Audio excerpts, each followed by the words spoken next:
Directo a la yugular se fue López-Gatell directamente. Ahora hunde a Aristegui, la deja bien humillada con esto que salió a decirle y responderle. ¿Quieres saber de qué se trata mi vida información? Que te escuchará tu amiga Noti Vega.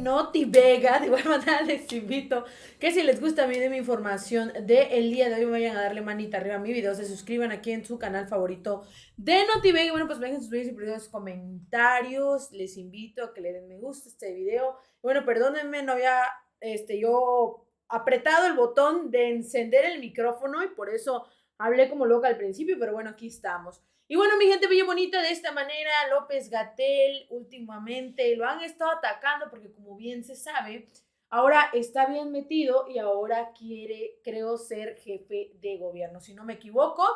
Y bueno, obviamente está en el ojo de los medios de comunicación lo que han estado tratando de dejarlo mal. De cualquier manera, con el tema que no superan del COVID y que no sé qué tanta cosa. Y bueno, pues de esta manera, directo a la yugular, se va López-Gatell y ahora acaba con Aristegui y con esto que le sale a responder. Vamos a escuchar a continuación. Gatell, que quiere gobernar a la capital del país. ¿Qué cuenta rinde de lo que fue efectivamente un periodo tremendo que continúa el COVID ya de otra manera, pero que hay muchas críticas y dudas y preguntas que tenemos que responder, que tenemos que hacer y preguntarnos precisamente frente a usted?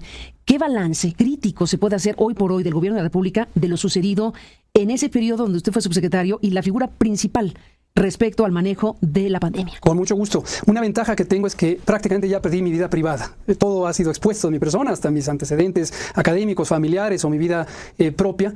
Y eso me permite estar completamente abierto al escrutinio público, a la reflexión pública y a la crítica pública, la cual siempre recibiré con gran gusto porque es parte de la pluralidad de la sociedad. Tenemos muchas valoraciones científicas, técnicas de la pandemia, las hemos hecho en conjunto con los organismos mundiales de salud, la OMS, la OPS, con otros pares en agencias internacionales de salud, el CDC de Estados Unidos, la Agencia de Salud Pública de Canadá. Estamos ya publicando documentos, uno de ellos fue la perspectiva del manejo de las epidemias y del COVID en el largo plazo. Este lo hicimos público en mayo-junio. Estamos por publicar, bueno, ya no puedo decir estamos porque yo ya renuncié al gobierno federal, pero se publicará la nueva versión del Plan de Norteamérica para la preparación y respuesta ante este tipo de epidemias, la tercera versión. Yo participé justamente en la revisión de la segunda versión durante o en el inmediato posterior a la pandemia de influenza. Hay lecciones aprendidas que son muy importantes, se corrobora una muy importante en todo el mundo, que son tres elementos sustanciales. Uno es que la desigualdad social ha sido uno de los mayores determinantes de cómo le fue a los países, bien, mal o regular, respecto al COVID.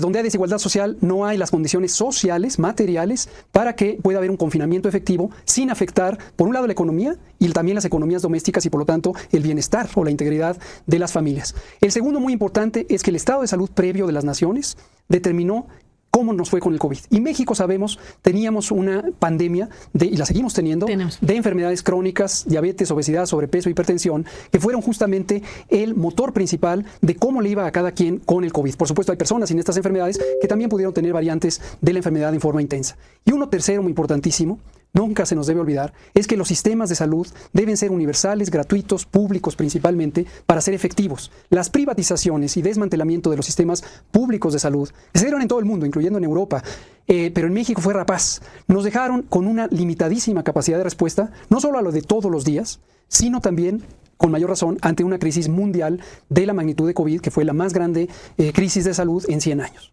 Hugo López-Gatell, en la crítica que efectivamente hay que hacer e impulsar en una vida democrática, se incluye no solamente la crítica a lo que algunos pueden identificar como negligencia, como conducta errática, como mensajes cruzados que confundieron a una parte de la población, por ejemplo, el tema de los cubrebocas o los tapabocas. A ver, detengámonos ahí, detengamos en esta parte donde fue, pues, ciertamente un fenómeno que creció y que nos ha impactado a todo el planeta. Pero, ¿qué ejercicio de autocrítica hace Hugo López-Gatell de todo esto? El manejo de, especialmente en el arranque de la pandemia, sobre estos elementos. Por supuesto, esto es importantísimo. Las minorías, en términos de opinión, siempre deben ser escuchadas. Hemos tenido una estimación formal de que aproximadamente por cada persona que tiene estas posturas o incluso más intensas, más virulentas, hay cerca de 300 a 500 personas que tienen otra perspectiva muy diferente. Hemos hecho estimaciones de cómo es el comportamiento de la opinión social. ¿Con encuestadoras? No es ese tipo de trabajo, pero lo que vemos es una opinión mayoritariamente reconociendo, por ejemplo, por eso lo estoy explicando, reconociendo cosas que fueron características de México. En México, a diferencia de prácticamente todos los países de América Latina, incluyendo también otras regiones como la muy civilizada Europa Occidental, no tuvimos una respuesta autoritaria al confinamiento. Y lo explicamos muchas veces. En una sociedad con desigualdad social, si uno agrega un elemento de autoritarismo, de decir, se cierra porque se cierra y te pongo a la policía o te multo o te arresto, irremediablemente se genera, por un lado, daño social, porque cae la economía familiar, pero también una tensión que puede derivar en actos de violencia. Y esa fue una de las cosas que es emblemática de México. Por supuesto, un programa de vacunación que administró más de 220 millones de vacunas, que a tan solo 9 meses ya había administrado el 60% de esas vacunas, que priorizó a las personas con el menor acceso a los servicios de salud, que tenían alta vulnerabilidad social, a diferencia de otros países donde el manejo de la vacuna se hizo como si fuera una mercancía, se puso en manos privadas y no fue tan efectivo el programa. En estos temas de comunicación es importante siempre comunicar con total apertura y transparencia, es un reto. Y esto está fundamentado técnicamente. En salud pública le llamamos comunicación de riesgos. Y hay un mantra, una frase muy ilustrativa de los principios éticos de la comunicación de riesgos, que dice: todo lo que digas, dilo lo más rápidamente posible, con la mayor transparencia, reconoce la incertidumbre y siempre mantén un puente de diálogo para escuchar qué está pensando la sociedad. Esto, que lo planteamos desde la esfera técnica, empató con la perspectiva política del propio gobierno en el sentido de un esquema de comunicación diaria, 451 conferencias de prensa, abiertos a cualquier cuestionamiento, no solamente de reporteras y reporteros que acudían todas las noches al Salón Tesorería de Palacio Nacional, sino por las otras múltiples vías de expresión. Sobre el famoso cubrebocas, ¿cuál es el análisis que se hace al paso de los años de esos primeros momentos de lo que fue entendido como un mensaje errático, digo yo, y que al final de cuentas forma parte incluso, agrego el tema, de una denuncia que está en contra suya, que promueve el abogado Javier Cuello Trejo? Hemos escuchado al abogado Javier Cuello Trejo con sus alegatos judiciales al respecto y lo que sería en todo caso algo que ya tiene esta otra connotación. ¿Qué me dice de todo esto? Claro, que parece que todo el mundo, yo no, pero parece que todo el mundo conoce quién es Javier Cuello Trejo y a qué se ha dedicado a lo largo de su vida. Ahora, esto del cubrebocas pues es un abogado muy famoso. Sí, justamente, sí. ¿Con quién trabajó y en qué causas ha estado? Fue abogado del fiscal Gertz en algún momento, entre otras muchas cosas. Fue procurador, pues en la historia. Sí, pero regresemos al cubrebocas. Pero, son dos cosas. Son el cubrebocas por un lado y por otro lado también ahora nos detenemos en el tema de la denuncia y me cuenta cómo va. Con gusto, ya hablamos de la Ciudad de México, ¿no? Que también vamos a la debate. Muy bien. Entonces, es que el tema es ese, porque es una figura pública que adquirió este posicionamiento justamente por el manejo y la responsabilidad de un tema para el país. Por supuesto, entonces es obligado preguntar. Y definitivo, y además muy saludable. Venga, entonces vamos a ver con este punto. El tema del cubrebocas es interesante porque ilustra justo lo que le estoy diciendo. Esas son las incertidumbres, donde la ciencia va progresando al mismo tiempo que la propia crisis sanitaria. Y lo mismo que en su momento no había vacunas, lo mismo que en su momento no existían. En su momento no se necesita cubrebocas.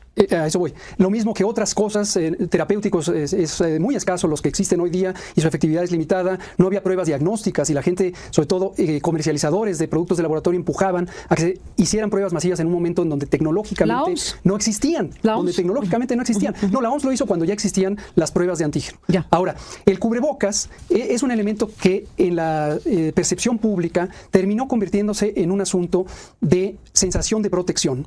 Y hasta el minuto de hoy no existe una demostración cuantitativa de cuál es la utilidad del cubrebocas respecto a la protección a la persona que lo porta. Más o menos hay evidencia de algo que es todavía con incertidumbre, pero más conocido, que es como instrumento de evitar que salgan los virus. Y bueno, pues de esta manera es lo que salió a decir López-Gatell. Y bueno, pues vaya que le pegó tremendo calladón de boca, pues mejor explicado. Aristegui se quedó sin palabras y ya no supo qué seguir respondiendo. Obviamente siguió queriéndolo atacar con esto, pero no pudo. Y bueno, mi gente bella y bonita, ahora López-Gatell acaba directo a la yugular, se le va a Aristegui. No olviden darle me gusta a mi video, no olviden seguirme en mis redes sociales y no olviden dejarme en los comentarios qué es lo que opinan. Los quiero mucho, nos vemos hasta la próxima. Muchos besos, bye.